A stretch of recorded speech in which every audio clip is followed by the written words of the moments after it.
مولاي صل وسلم دائما. گفتگو کیجئے کہ یہ فطرت انسان ہے شکیب، جالے لگ جاتے ہیں جب بند مکاں ہوتا.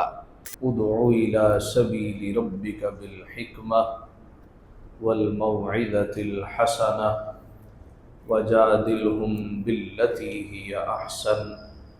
صدق اللہ مولانا العظیم. حضور نبی مکرم شفیع معظم جان دو عالم صلی اللہ علیہ وآلہ وسلم نے ارشاد فرمایا: من صلی علی فی یوم الف مرہ لم یمت حتی یری مقعدہ من الجنہ. جو شخص روزانہ 1000 مرتبہ گن کر میری ذات پہ درود پاک پڑھے گا، اسے اس وقت تک موت نہیں آئے گی جب تک وہ جنت میں اپنا ٹھکانہ نہیں دیکھ لے گا. آج کی گفتگو کا عنوان ہے مکالمے کی ضرورت اور اہمیت. ہم جس معاشرے میں رہتے ہیں یہاں بہت ساری قباحتوں برائیوں میں سے ایک قباحت اور معاشرتی برائی یہ ہے کہ ہم مکالمے کو فروغ نہیں دے سکے. مکالمے کا مطلب ہے کلام کرنا، گفتگو کرنا، بات چیت کرنا. اسی کو انگریزی زبان میں ڈائیلاگ کہا جاتا ہے. کلام کا مطلب ہے گفتگو، اور مکالمہ یہ باب مفاعلہ سے ہے جس کا مطلب ہے دو لوگوں کا گفتگو کرنا. بہت سارے مسائل کی جڑ یہی ہے کہ جب انسان گفتگو ترک کر دیتا ہے، جب انسان بات چیت کا دروازہ بند کر دیتا ہے، مکالمے کو فروغ نہیں ملتا، جس کی وجہ سے بہت ساری باتیں دل کی دل میں رہ جاتی ہیں اور انسان دوسرے انسان سے دور تر چلا جاتا ہے. قرآن مجید فرقان حمید کا مطالعہ کیا جائے تو جہاں بھی قال کا لفظ آئے گا یا وَإِذْ قَالَ کا لفظ آئے گا، اس سے مراد یہ ہوگا کہ فلاں نے ایسے کہا ہے، اور اس سے مراد یہ ہوگا کہ مکالمہ کیا جا رہا ہے. اللہ رب العزت نے حضرت آدم علیہ السلام کی جب تخلیق فرمائی تو فرشتوں سے مکالمہ کیا. کیا کہا؟ اے فرشتو، میں ایک انسان بنانے لگا ہوں جو میرا نائب اور خلیفہ ہوگا. تو فرشتوں نے آگے سے کہا: اتجعل فیہا من یفسد فیہا، مولا تو اس کو بنائے گا جو زمین میں فساد بپا کرے گا. اور ظاہر ہے فرشتوں نے بھی کوئی جھوٹ تو نہیں کہا تھا. یہ انسان ہی ہے جس کے ہاتھوں آج آدھی دنیا پریشانی کا شکار ہے، بمباری کا شکار ہے. انسان لالچ میں آ کے انسان کو قتل کر رہا ہے، ملکوں پہ حملے ہو رہے ہیں. غزہ کی 70% سے زائد آبادی کو تباہ و برباد کر دیا گیا ہے، املاک کو نقصان پہنچایا گیا ہے. کئی ایسے شہر، ایسے ممالک ہیں کہ جن کا وجود اب صرف کتابوں میں ہی نظر آتا ہے. یہ ساہیوال کے پاس ہڑپا شہر ہے، موجوداڑو ہے. اسی طرح بے شمار قدیم تہذیبیں ایسی ہیں کہ جن کا صرف نام ہی کتابوں میں ملتا ہے. ان کے آثار یا تو آثار قدیمہ بتاتے ہیں یا کھنڈرات سے پتہ چلتا ہے یہاں کوئی ملک آباد. اس تمام کی وجہ یہ ہے کہ اللہ تعالیٰ نے فرشتوں سے مکالمہ کرتے ہوئے جب کہا میں ایک انسان بنانے لگا ہوں، میرا خلیفہ ہوگا. فرشتوں نے کہا مولا تو ایسے کو خلیفہ بنائے گا جو فساد کرے گا. اللہ تعالیٰ نے یہ نہیں کہا وہ فساد نہیں کرے گا، فرمایا جو میں جانتا ہوں وہ تم نہیں جانتے. حالانکہ اللہ تعالیٰ نے اس سے پہلے آسمان بنائے، کسی سے بات نہیں کی. اس سے پہلے زمینوں کی تخلیق ہوئی، کسی سے مکالمہ نہیں ہوا. عرش فرش کرسی بنائے، اللہ تعالیٰ نے کسی سے نہیں پوچھا. لیکن جب انسان کو بنانا چاہا تو فرشتوں سے مکالمہ ہوا، اور وہ مکالمہ رب العزت نے اپنی کتاب لا ریب میں ذکر کیا. اس سے یہ بھی ثابت ہوا کہ مکالمہ ہمیشہ اہم چیزوں کے بارے ہوتا ہے جس کا کوئی فائدہ ہو. جس کا فائدہ نہ ہو اس کی گفتگو کرنا یہ گفتگو کو خراب کرنے کے مترادف ہے. تو چونکہ حضرت انسان کی تخلیق کی ایک اہمیت تھی اور فرشتوں کے ساتھ براہ راست ایک تعلق تھا کہ انسان نے کوئی کام کرنا ہے تو تم نے لکھنا بھی ہے، تم نے گواہ بھی ہونا ہے، اور تمہارے سامنے میں اس کو تخلیق کر رہا ہوں. بعد میں جب یہی بندہ اللہ کی ضربیں لگائے گا میں تم سے پوچھوں گا یہ فساد کر رہا ہے یا میرا ذکر خیر کر رہا ہے. اچھا، مکالمہ صرف اپنوں سے نہیں ہوتا، بیگانوں سے بھی مکالمہ ہوتا، دشمنوں سے بھی مکالمہ ہوتا۔ اللہ تعالیٰ نے شیطان سے کہا کہ بھی سارے سجدہ کر رہے ہیں، تو سجدہ کیوں نہیں کر رہا؟ تو شیطان کہنے لگا پاک پروردگار، میں اس سے بہتر ہوں، اس لیے کہ تو نے مجھے آگ سے بنایا ہے اور اسے مٹی سے بنایا ہے، تو لہٰذا مولا میں تجھے مان تو رہا ہوں، تیری نہیں مان رہا۔ تو کیا فرشتوں کو نہیں خبر تھی کہ ہم بھی اعلیٰ ہیں، ہم نور سے پیدا شدہ ہیں اور حضرت انسان یہ مٹی سے پیدا شدہ ہے؟ فرشتوں کی ایک سوچ تھی، اور وہ سوچ یہ تھی مولا جب تجھے جو مان لیا ہے اب تو جس کو منوائے گا مانتے جائیں گے۔ تو یہ مکالمہ ہے۔ اللہ تعالیٰ نے فرشتوں سے بھی مکالمہ کیا، شیطان سے بھی مکالمہ کیا۔ اب جب وہ دشمن بن گیا تو اللہ تعالیٰ سے عرض کرنے لگا مولا مجھے مہلت دے دے کہ مجھے کبھی موت نہیں آئے گی، میں تیرے بندوں کو بھٹکاؤں گا۔ اللہ تعالیٰ نے فرمایا ایک وقت مقرر تک تجھے مہلت دی جا رہی ہے۔ کہنے لگا مولا میں آگے سے پیچھے سے دائیں سے بائیں سے تیرے بندوں کو بھٹکاؤں گا، اکیلا جہنم میں نہیں جاؤں گا۔ تو اللہ نے فرمایا ٹھیک ہے تو آگے پیچھے دائیں بائیں سے ان کو بھٹکائے گا، لیکن یاد رکھنا میرا بندہ جب بھی سر سجدے میں رکھ کے 2 آنسو بہائے گا اس کے سارے گناہوں پہ معافی کا قلم پھیر دوں گا۔ اچھا، یہ مکالمہ ہے۔ اسی طرح جب ہم مکالمہ کرتے ہیں تو اس کے کچھ اسلوب اور اصول، قواعد، ضوابط اور شرائط ہوتی ہیں۔ مکالمے کے کچھ اصول ہوتے ہیں، کچھ قواعد ہوتے ہیں، کچھ ضوابط ہوتے ہیں۔ مثال کے طور پہ مکالمے کی پہلی شرط یہ ہے کوئی موجود ہو۔ اگر انسان خود سے ہی کلام کرتا رہے اور خود ہی سوال قائم کر کے جواب بھی قائم کر دے، اس کو خود کلامی کہیں گے، مکالمہ نہیں کہیں گے، اور یہ بڑی خطرناک شے ہے، اس لیے کہ جواب وہ آئے گا جیسی اس کی سوچ ہے۔ اگر آپ اپنے دشمن کے بارے کچھ سوچ رہے ہیں تو خود ہی سوال قائم کر رہے ہیں، خود ہی جواب بگڑتے جا رہے ہیں۔ کسی پیارے کے بارے کو سوچ رہے ہیں، اس کی غلط باتوں پر بھی آپ پردہ ڈالتے جا رہے ہیں، اندر سے ہی جواب آ رہا ہے۔ یہ مکالمہ نہیں ہے۔ مکالمے کے لیے یا تو 2 لوگوں کا ہونا شرط ہے یا 2 گروہوں کا ہونا شرط ہے۔ میرے مصطفیٰ نے فرمایا الا اخبرکم بافضل من درجۃ الصیام والصدقۃ والصلاۃ، کیا میں تمہیں خبر نہ دوں ایک ایسے عمل کی جو نماز سے بھی افضل ہے، روزے سے بھی افضل ہے، زکوٰۃ سے بھی افضل ہے؟ جی یا رسول اللہ، ارشاد فرمائیے۔ فرمایا اصلاح ذات البین، 2 گروہوں میں صلح کروانا، 2 لوگوں میں صلح کروا دینا۔ وافساد ذات البین ہی الحالقہ، اور 2 لوگوں میں 2 گروہوں میں پھوٹ ڈلوانا یہ دین کو ختم کر کے رکھ دیتا۔ اور ایک اصول یہ بھی ہے کہ ہر لڑائی کا ایک انجام ہوتا ہے، اور وہ انجام کیا ہے؟ صلح۔ اس لیے کہ کائنات کی اصل یہ صلح پہ قائم ہے، یہ لڑائی پہ قائم نہیں ہے۔ ایک پوری نسل بھی لڑتی رہے گی، اگلی نسل بھی لڑائی شروع کر دے گی، ایک نہ ایک نسل کو آ کے آخر کار صلح کرنی پڑے گی۔ یہ غزہ میں کیا ہوا؟ 52 کے قریب اسلامی ممالک تماشائی بنے رہے کہ آج کیا ہوتا ہے، کل کیا ہوتا ہے، پرسوں کیا ہوتا ہے۔ نتیجتاً وہ ٹرمپ نے ایک اپنا ہی 20 نکاتی فارمولہ نکال دیا، اور پھر اسلامی ممالک کے سربراہان کو بلا کے کہا کہ بھئی یہ میں نے ایک امن منصوبہ قائم کرنے کی کوشش کی۔ حالانکہ دنیا کی تاریخ اس بات کی وضاحت کرتی نظر آتی ہے کہ یہ جب کسی سے اسلحہ لیتے ہیں تو پھر ان کو چھوڑتے نہیں ہیں، یہ سارے غیر مسلح ہو جائیں، اور نتیجہ یہی ہوا۔ آج پھر انہوں نے حملہ شروع کر دیا، لیکن انجام آخر وہی ہوگا۔ بات چیت سے ہی بات کا حل نکلے گا، مکالمہ نہیں ہوگا تو بات کبھی بھی ختم نہیں ہوگی۔ کوئی تحریک سیاسی ہو، مذہبی ہو، جب وہ پروٹیسٹ کا اعلان کرتی ہے، پروٹیسٹ کیا جاتا ہے، تو ان تحریکوں کو کچلنے کی کوشش کی جاتی ہے۔ حالانکہ تحریکیں اندر سے ابری ہوئی سوچ کو کبھی بھی آپ طاقت کے ذریعے ختم نہیں کر سکتے۔ اس کے لیے ایک ہی حل ہے، اور وہ حل ہے مکالمہ۔ بات کیجئے، گفتگو کیجئے کہ یہ فطرت انسان ہے شکیب، جالے لگ جاتے ہیں جب بند مکان ہوتا۔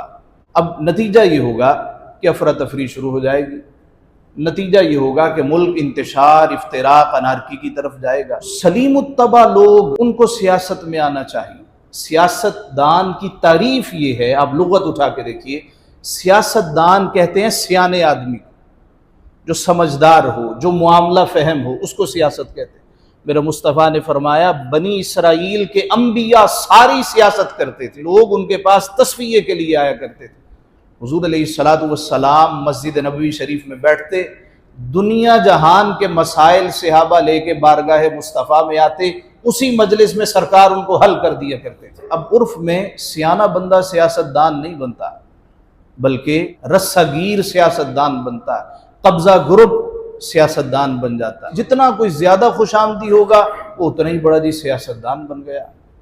حالانکہ حضور علیہ الصلوۃ والسلام نے ارشاد فرمایا اگر کوئی تمہاری خوش آمد کرے دنیاوی مفاد کی خاطر، اس کے منہ میں مٹی ڈال دو، اس لیے کہ یہ زہر ہے۔ نااہل لوگ خوش آمد کر کے آگے آ جاتے ہیں، اور حضور نے فرمایا جب امور نااہلوں کے سپرد کر دیے جائیں تو پھر قیامت کا انتظار کیا کرو۔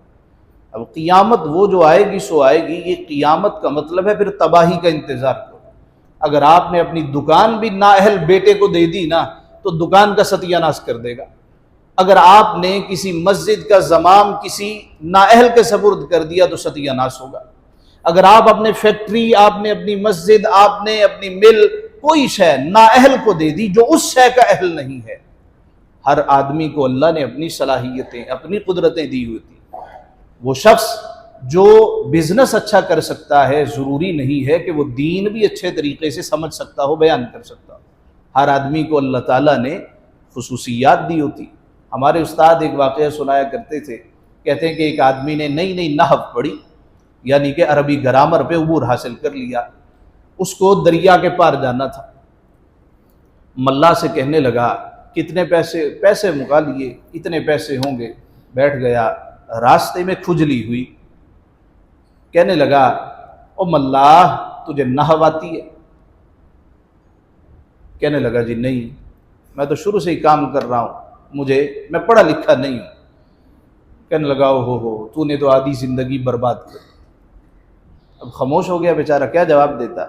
تھوڑا سا آگے گئے تو بھنور آ گیا، کشتی پھنس گئی۔ ملا کہنے لگا نحوی صاحب آپ کو تیرنا آتا ہے؟ کہا جی نہیں آتا۔ کہا میں نے تو آدھی برباد کی، آپ نے تو اب ساری برباد کر۔ اس شخص کو سیاست میں آنا چاہیے جو مکالمہ کرنا جانتا ہو، اور یہ ہر شخص کا فن نہیں ہوتا۔ گفتگو کرنا، سامنے بیٹھا کے بات کرنا۔ قرآن کا اسلوب کیا ہے؟ قرآن کہتا ہے بات کرو، اور قرآن نے انبیاء کا ذکر کیا کہ انہوں نے کس طرح مکالمہ کیا۔ قرآن نے مکالمے کے اسلوب بیان کیے، فرمایا ادع الی سبیل ربک بالحکمہ، اگر لوگوں کو دین کی طرف بلانا ہے تو حکمت کے ساتھ بلاؤ، والموعظۃ الحسنہ، اچھی گفتگو کے ساتھ بلاؤ۔ اب اگر تمہیں مکالمہ کرنا پڑ جائے، بات بڑھ جائے، اختلاف ہو جائے تو مخالفت نہ کرو۔ وجادلہم باللتی ہی احسن، اگر تم نے جھگڑا بھی کرنا ہے، گفتگو بھی کرنی ہے تو احسن طریقے سے گفتگو کیا کرو۔ اب اس سے ہوگا کیا؟ وہ کہ تمہارے اس کے درمیان کوئی رنجش ہے، تمہاری اچھی گفتگو کی وجہ سے تمہارا دوست بن جائے۔ حضرت جنید بغدادی رحمۃ اللہ تعالی علیہ کے پاس ایک شخص آیا، کہنے لگا جی فلاں بندہ آپ کے بارے بڑی باتیں کرتا ہے۔ آپ نے فرمایا وہاں سے مٹھائی کا ڈبہ لے آؤ۔ مٹھائی آئی، فرمایا جاؤ اس کو جا کے دے کے آؤ، اس کا شکریہ بھی ادا کرو کہ جنید کہتا ہے میں تو نیکیاں کر نہیں سکتا، آپ غیبتیں چغلیاں کر کے میری نیکیوں میں اضافہ کر رہے ہیں، میں آپ کا شکر گزار ہوں۔ اگر مکالمہ کرنا پڑ جائے تو اس کے لیے پہلی شرط کیا ہے؟ دو لوگ ہوں یا دو گروہ۔ دوسری شرط یہ ہے اس کا کوئی موضوع ہو۔ ہم نے بات کرنی ہے تو کس موضوع پہ کرنی؟ یہ نہیں ہوگا کہ ادھر سے پکڑ لیا، ادھر سے پکڑ لیا، ادھر سے پکڑ لیا، اور پھر آخر میں نتیجہ کوئی نہیں نکلا۔ تیسری شرط یہ ہے کہ مکالمہ نتیجے پر منتج ہو، کوئی نہ کوئی نتیجہ نکلے۔ ہم نے یہ بات کی تھی اور بات کا ہم نے نتیجہ یہ نکالا، جب تک نتیجہ نہ نکلے تو اس کو پھر آج کے دور میں مناظرہ کہتے ہیں۔ حالانکہ مناظرے کی تعریف بھی یہ ہے دو لوگوں کا علمی بات میں دلائل کے ساتھ کسی ایک مسئلے پہ غور و خوض کرنا تاکہ حق اور سچ واضح ہو جائے، اس کو مناظرہ کہا جاتا ہے۔ مکالمے کی قسمیں ہیں، مسالمہ ہے، مجادلہ ہے، مناظرہ ہے، اس کی آگے پھر اقسام بنتی چلی جائیں گی۔ حضرت سیدنا ابراہیم علیہ السلام کا اللہ تعالیٰ نے ذکر کیا۔ جناب ابراہیم اللہ سے عرض کرنے لگے وَإِذْ قَالَ إِبْرَاهِيمُ رَبِّ أَرِنِي، اے مولا مجھے دکھا کہ تو کس طرح مردوں کو زندہ کرتا۔ اللہ رب العزت نے فرمایا ابراہیم کیا تجھے ہماری بات پہ اعتبار نہیں ہے؟ ہم نے جو کہا ہے ہم مردے زندہ کریں گے اور ہم مردے حقیقتاً زندہ کر کے دکھائیں گے، تو کیوں یہ سوال کر رہا ہے؟ جناب ابراہیم علیہ السلام نے اللہ سے عرض کیا مولا مجھے یقین تو ہے مگر اطمینان قلب چاہتا ہوں۔ یہ سورۃ البقرہ ہے، تیسرا پارہ ہے، آیت نمبر 260 ہے۔ وَإِذْ قَالَ إِبْرَاهِيمُ رَبِّ أَرِنِي كَيْفَ تُحْيِي الْمَوْتَى، اور جب ابراہیم نے کہا، قرآن جب قالا کہتا ہے تو مکالمہ ظاہر کرتا، اور جب ابراہیم نے اپنے رب سے کہا مولا مجھے دکھا کیسے مردہ زندہ کرے گا، قَالَ وَلَمْ تُؤْمِنْ، اب اللہ تعالیٰ نے فرمایا تجھے ایمان نہیں ہے؟ قَالَ بَلَا، مولا کیوں نہیں؟ وَلَكِنْ لِيَطْمَئِنَّ قَلْبِي، لیکن میں چاہتا ہوں مجھے اطمینان قلب ملے۔ قَالَ فَخُذْ أَرْبَعَةً مِّنَ الطَّيْرِ، اللہ نے فرمایا 4 پرندے لے لے، فَصُرْهُنَّ إِلَيْكَ ثُمَّ اجْعَلْ عَلَىٰ كُلِّ جَبَلٍ مِّنْهُنَّ جُزْءًا، اب ان کو کاٹ دے، ٹکڑے ٹکڑے کر دے، قیمہ بنا دے، سارے پرندے ان کا گوشت مکس کر دے اور مختلف پہاڑیوں میں رکھ دے۔ ثُمَّ ادْعُهُنَّ يَأْتِينَكَ سَعْيًا، پھر ان کو بلا، وہ دوڑتے ہوئے تیرے پاس آ جائیں گے۔ وَاعْلَمْ، اور جان لے، ان اللہ عزیز الحکیم، اللہ غالب ہے، حکمت والا ہے۔ جناب ابراہیم علیہ السلام نے ایسے ہی کیا، پکارا کس کو؟ مردے کو۔ اب چونکہ ہمارے یہاں پہ ایک لفظ بڑا مشہور ہو گیا ہے، شرک، کسی کو پکار لیا تو شرک، کسی کو پکار لیا تو شرک، شرک اسے نہیں کہتے۔ کسی سے پوچھ لیں یار شرک کی تعریف کیا، اس لیے میں اکثر اپنے دوستوں سے کہتا ہوں آؤ یار آؤ میرے پاس آؤ، میں آپ کو چائے بھی پلاتا ہوں، بات کرو۔ یہ اندر ہی اندر جو آپ نے غلط قسم کی تشریحات پال رکھی ہیں ان کو نکالو۔ اچھا کسی کو پکارنا یہ شرک ہے؟ نہیں جی، مردہ کو پکارنا شرک ہے، تو حضرت ابراہیم زندے کو پکار رہے ہیں، یہ مردے ہیں سارے کے سارے، قیمہ بنا ہوا ہے۔ اللہ کہتا ہے ذرا بلاؤ تو ان کو، تمہاری طرف دوڑتے ہوئے آ جائیں گے۔ اب کیا اللہ شرک کا حکم دے رہا ہے؟ نہیں دے رہا۔ لہٰذا شرک، کسی کو پکارنا یہ شرک نہیں ہوتا، مدد کرنا یہ اللہ بننا نہیں ہوتا، یہ مسئلہ یاد رہے۔ مدد کرنا یہ خدا بننا نہیں ہوتا، کسی کو پکارنا یہ شرک نہیں ہوتا۔ شرک کی اور تعریف ہے، وہ کیا ہے؟ کسی کو واجب الوجود سمجھنا، یہ از خود میری مدد کر سکتا ہے، یہ از خود زندہ ہے، یہ نیت اور ارادہ کر کے کسی کو پکارنا، خواہ وہ زندہ ہو تب بھی شرک ہے۔ یعنی ایک بندہ ڈوب رہا ہے، دریا کے کنارے کوئی کھڑا ہے، وہ اسے کہہ رہا ہے یار میری مدد کر، کیا وہ شرک ہو گیا؟ نہیں شرک ہوا۔ کیوں شرک نہیں ہوا؟ کیا وہ زندہ ہے اس لیے؟ نہیں، مدد صرف اللہ ہی سے مانگنی چاہیے۔ قرآن نے کہیں نہیں کہا کہ آپ مردہ کو نہیں پکاریں گے، زندے کو پکاریں گے، قرآن نے کہیں نہیں کہا، کہیں نہیں کہا ایاک نعبد و ایاک نستعین، کوئی تفسیر اٹھا کے دیکھ لیں، مولا مدد صرف تجھی سے، تیرے علاوہ کسی سے نہیں، تو زندہ سے بھی کیوں مانگتے ہیں؟ یہ نیت ہوتی ہے، یہ اللہ کی اجازت اور مدد سے میری مدد کر سکتا، اور اگر اتنا فرق ہو تو شرک نہیں ہوتا۔ اچھا یہ موضوع نہیں ہے، موضوع یہ ہے کہ قرآن کہتا ہے بات کرو، مکالمہ کرو۔ کچھ لوگ کہتے ہیں میری عقل میں بات نہیں آتی، تو کیا آپ کی عقل حجت ہے؟